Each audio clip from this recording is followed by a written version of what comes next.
Now, right now, we are going to speak with Jan Goss. She's an etiquette expert, an author, and she runs Show Up Well Consulting, an executive protocol company based in Austin, Do you have Texas. Blame It on Biscuit? Oh, that's right. I forgot for our intro music. That's right. I know it's a new segment, so I've kind of slacked off here. Before we go to Jan, here we go.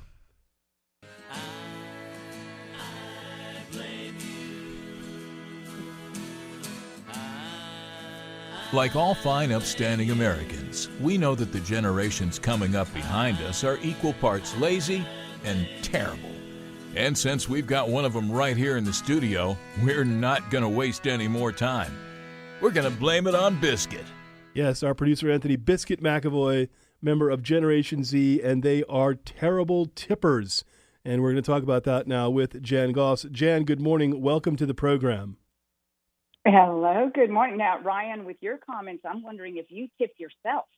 That's an excellent thought, Jan. I've never thought of that, A but new trend. I probably should be doing that. I probably should be putting more money in my own pocket rather than giving it to pizza delivery people and things like that who get a fair amount of my money.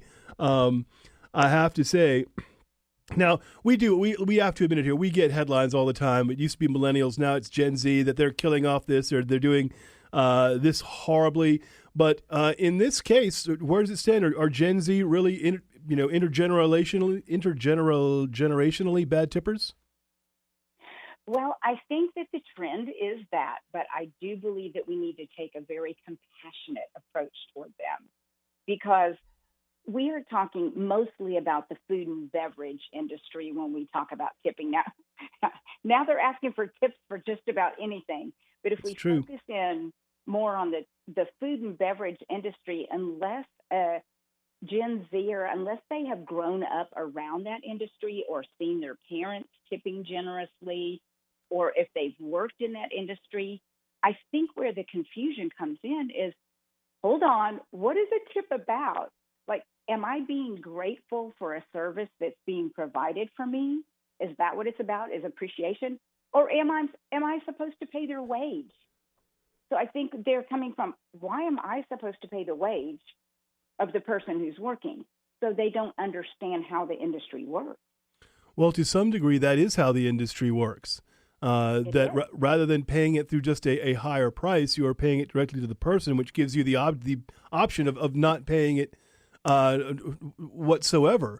I don't know that we're going to go completely away from tipping, but to you see them as just, if it's food and beverage, is it just kind of ungrateful to those workers? That's how the workers feel. So I took the liberty to interview a few people myself who are in the industry, and in their mind, if you don't tip at least 20%, you're just a cheapskate. And is there any thought from those people, or just in general, maybe the owners of restaurants, what have you, that maybe the thing to do is just say, hey, look, we're going to put our prices up 15% and we don't expect people to tip? Mm-hmm. It's interesting because I went into a restaurant in Austin, Texas, where I'm from, and this restaurant was buzzing and it had the greatest energy and everyone was helping everyone. It just had this beautiful atmosphere. And when I sat down with a bunch of women, which was scary for the waiter, he told us on the spot, he said, hello, welcome. And this is how we work here.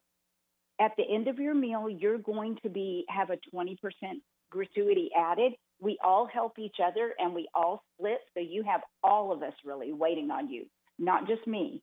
And it was the best service ever. Everyone worked together as a team. And we ended up tipping even more because the service was so exceptional. So maybe they have a model going on that works.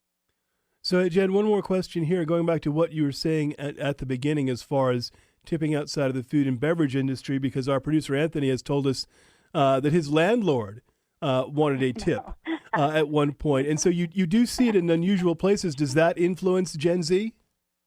I think so. I do think so. And, it's like the pendulum swings, and I think we're swinging so far the other way that this generation coming up is going, hold on. When I go to my doctor, do I tip my doctor too? Like, where does it end? Where does it stop? And, am I required to pay someone else's wages? I think they're asking some good questions that will bring some reform to the tipping process.